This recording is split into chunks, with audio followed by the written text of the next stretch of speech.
of valleys and valley lows and mountain tops over years mixed with ups and downs. It's where my faith has grown.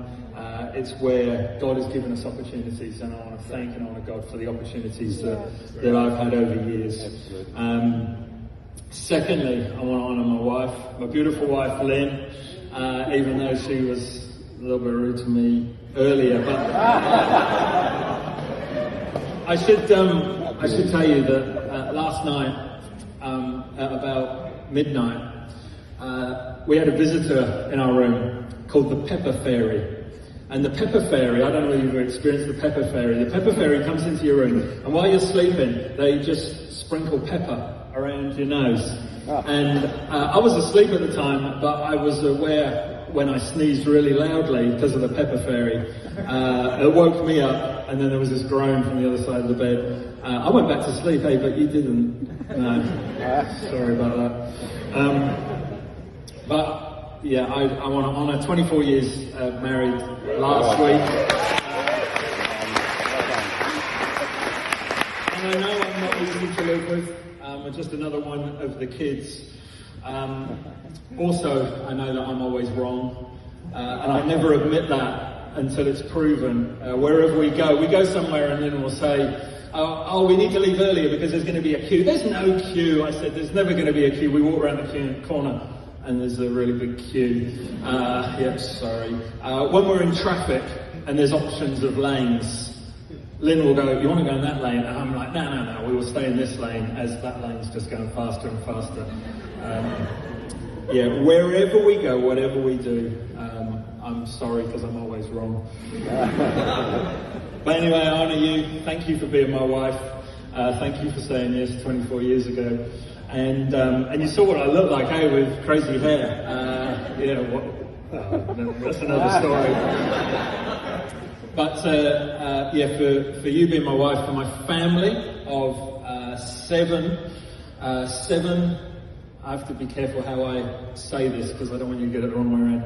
7 sons, daughters, daughter-in-laws, and granddaughters. So 7 sons and daughters, granddaughters and daughter-in-laws, but no son-in-laws yet. Thank you. Yeah.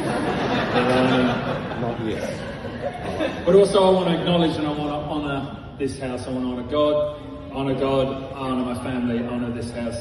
Pastor John and Gillian, our lead pastors, Pastor Brendan and our executive pastors, but also Pastor Joe and Jess, our campus pastors here in Hamilton.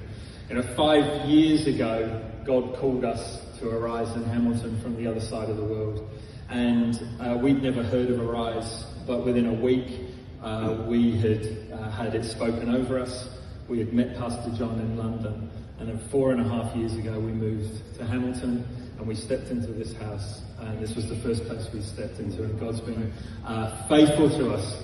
And we honour this house and what it does to build his kingdom. But, Happy New Year. I've already said Happy New Year, but it's in my notes, so I'm going to say it again. Happy New Year. First Sunday of the new year. And last year, who would have had any idea what 2020 was going to bring? I remember the start of 2020 being full of anticipation, full of hope for the year. And looking back now, never before has a year felt like it was so long. We were talking about some events that happened in February last year, and no one believed they were February last year. They said, no, it was February 19, but it wasn't, it was February. The year just seemed to drag and drag. We got new words in our vocabulary. I'd never heard of social distancing before. Self-isolation. Quarantine. Quarantine was something that when you lived in the UK and you took your dog to France, you had to put your dog in quarantine when you come home because you might get rabies from it. And that was the only time I'd ever heard of quarantine until last year. Lockdown. QR codes. I thought that they had been and gone. And then, man, QR codes are just something we just do. And not realising that my iPhone doesn't even need an app to read it. So there I am trying to find the app that I deleted ages ago and realising I don't need my app, although I think that Androids still do. And then there is Zoom. So many stories about Zoom. Mainly, Jeff, you're on mute. Jeff, you are on mute. You're on mute. When we were hosting online services during lockdown, at the end of the service we would always have a review and over the phone. And this one Sunday, Pastor Brent just said, let's jump on Zoom. Oh yeah, great idea. Jumped on Zoom. I wasn't there. Jeff, where are you? I'm having trouble connecting. Oh, I've got a spinny wheel. I can't connect. Truth was, I was trying to change out of my pajamas. And I think whenever anybody has trouble connecting on Zoom, it's because they're trying to get out of their pajamas. And the worst thing of when you change out your pajamas on Zoom is you just go, I just changed my top. But then how do you walk it? You've got to... so no one sees your pajama bottoms. But also last year, for me it felt like it was the year of busy. No matter what I said to someone, the answer was always busy. How have you been? I've been busy. How are you? I'm busy. What have you been up to? I've been busy. Everything seemed to be busy, but I don't think we've been busier than any other year previously, but busy has just become an in word. I'm trying to not use the word busy, even though I just used it loads of times, but I'm trying not to use the word busy, just so that I just have this thing with words that, you know how young people take what is a word that you learn at school and change it to mean something else. So I'll wait until busy changes into something else, but I get into trouble in the office because I'm the office dad. I always will use the wrong word. So, the word sick for me means someone's ill. I have got into so much trouble saying the wrong word. Well, it's the right word for me, but it was the wrong word in the office. It is the trouble with young people. Apparently, though, as I look this up, it's called a semantic change when you change the word. And did you know that the word awful used to mean full of awe or worthy? And somewhere along the line, someone changed it. Naughty used to mean naught, as in you don't have anything. I have nothing, therefore you're naughty.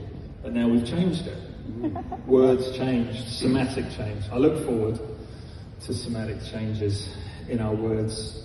But this year I loved what the Queen said. I'm English, of course, and so we listen to the Queen on Christmas Day.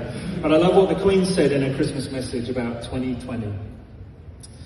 A year of people rising to challenges, a year of being kept apart that has brought us closer together, and a year where kindness has been shown by strangers, and a year where Jesus brings hope for our world, and Jesus being the light of the world. And I don't want to play down what has happened in 2020 and what is still happening across the rest of the world. We are so blessed to be here in New Zealand, but we all have our own stories of 2020, our own sadness for 2020, and I don't want to take that away. I want to be able to acknowledge that. But, when we are anchored to something, that what we're anchored to will impact our experience. When you're anchored sure and steadfast to something during a storm, it will be a different experience to someone who has no anchor during the storm. It's the same storm. We've been through the same year, but what we were anchored to makes a difference of what we were experienced to.